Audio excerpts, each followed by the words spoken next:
आज माता भगिनींना पाया पडून सांगतो, तुम्हाला खरंच पाया पडून सांगतो, शरीराची तुम्ही जर हालचाल नाही ठेवला तर तुमचं आयुष्य तुम्हाला जड जाणार, नंतर लय जड जाणार, लय अवघड कार्यक्रम आहे.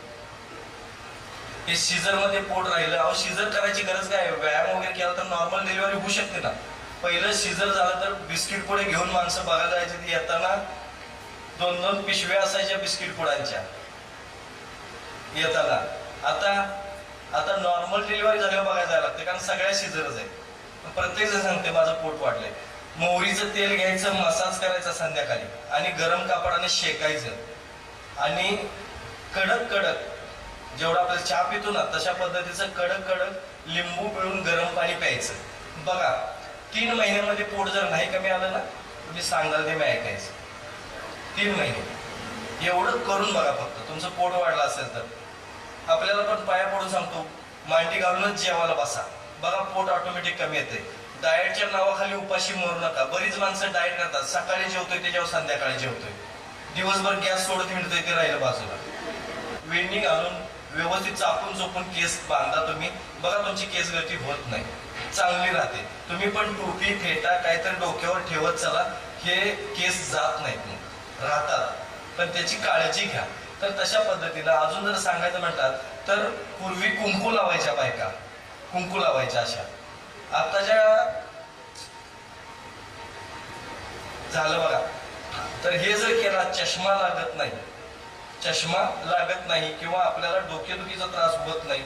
आता मायग्रेन वगैरे जे आहे ना, सर्दी साचली, मायग्रेन झाला, अर्धशिशी झाली, माता उठतोय, या सगळ्यांसाठी अर्धशिशीचा त्रास असेल तर कच्चा पेरू उबळून लावायचा 10 मिनिटांमध्ये, ओके.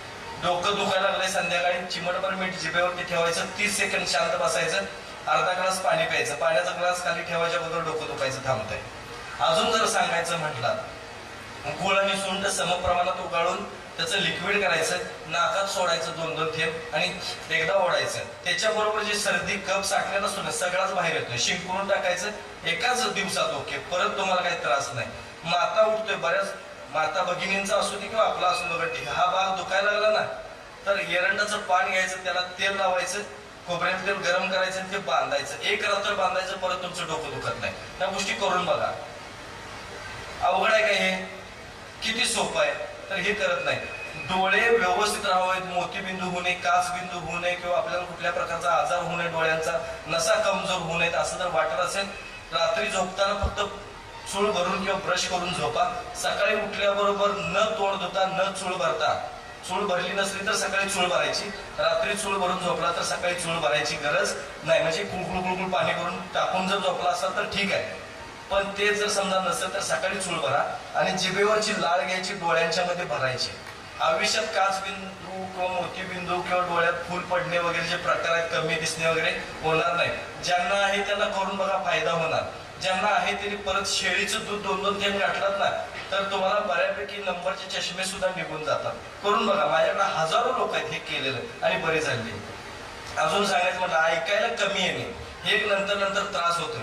ऐकायला कमी येते, करत बसतावा. नंतर आपल्याला असं आयुष्यात होऊ नये वाटत असेल तर साधा इलाज आहे. लाजाळूचं पान माहिती आहे? लाजाळू माहिती आहे तुम्हाला? हात लावल्यानंतर ती वनस्पती लगेच पानं मिटवून घेते, माहिती आहे ना ते? त्याचा रस काढायचा, कानात घालायचा, गरम करायचा नाही ना तर गरम करायचं. तर त्याचा रस जर समजा तुम्ही कानात घातला, थोडा वेळ ठेवायचं, थोड्या वेळाने ते पुसून टाकायचं, व्यवस्थित काढून पुसायचं. बघा तुम्हाला कानाची कुठलेही प्रॉब्लेम येणार नाही. तुळशीच्या पानाचा रस घातला पण ते स्वच्छ करायचं, हे लक्षात ठेवा. आयुष्यात कधी प्रॉब्लेम येणार नाही तुम्हाला. आधीमध्ये कान स्वच्छ करत चला. आता दात मजबूत राहण्यासाठी लवंग टाकायचे, 1 किंवा 2 लवंग एक तांब्यावर पाण्यामध्ये टाकायचे, हे कडक उकळवायचं, हे पाणी गाळून घ्यायचं आणि त्याने खळखळ करून चूळ भरायची. बघा तुम्ही जोपर्यंत तोपर्यंत दात पडणार नाही. हे करून बघा. आठवड्यातून 2 वेळा केलं तरी भरपूर झालं. आठवड्यातून 2 वेळा केलं तरी अशी खूप गोष्टी आहेत आपण करू शकतो. आता दाढ दुखायला लागल्या, खूपच दाढ दुखते आणि अशी फुगलेली दाढ, तर निरगुडीची पानं आणि पेरूची पानं आणि तुरटी थोडीशी, हे तुरटी म्हणजे नंतर फिरवली तरी चालेल, पण जराशी तुरटी टाकून हे उकळवायचं, पाणी तांब्यावर गाळून घ्यायचं आणि त्यानं चूळ भरायची. ज्या मिनिटाला करणार त्या मिनिटामध्ये दाढ दुखायची तर बंद होईलच, पण परत पण दुखणार नाही. आणि फुगलेली दाढ अर्ध्या तासामध्ये ओके. करून बघा ह्या गोष्टी, कारण खूप महत्वाचं आहे हे सगळं. अशा पद्धतीने सांगितलं थायरॉइड भगिनी फार परेशान आहे. हल्ली पुरुषांना पण थायरॉइड व्हायला लागलेला आहे. आता थायरॉइड ज्याला घाटा आहे त्याला आता मला समजना की काय विषय तुम्ही घेता डोक्यात असले. घसा दुखणे वगैरे हे प्रकार असतोय. थायरॉइड म्हणजे काय हे कुणाला माहिती आहे का? हॅलो, हा, माझ्या मुलाचं थायरॉइड होतं मार्च मध्ये. तुमच्या व्याख्यान मी ऐकते जवळजवळ 2 वर्ष झाले.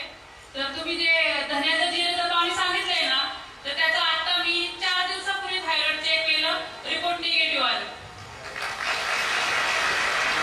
आणि अजून एक आमच्या आजी आहेत, 85 इयर्स आहे वय, आणि त्यांना दमा आहे.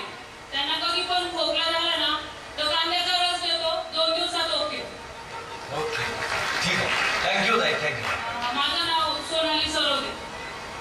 बर ताई, थँक्यू. तुमच्याच गावच्या आहेत ना त्या? हा.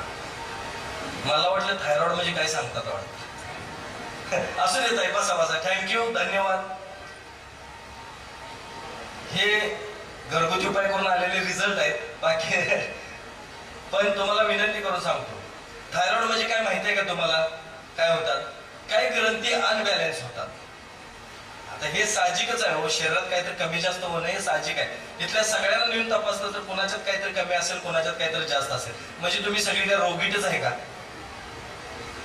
मलाही नेऊन तपासलं तरी काहीतरी कमी जास्त असणार आहे. म्हणजे ह्याचा अर्थ काय, मला रोग झाला का कुठला, हे स्वतःला समजून घ्यायचं असतं.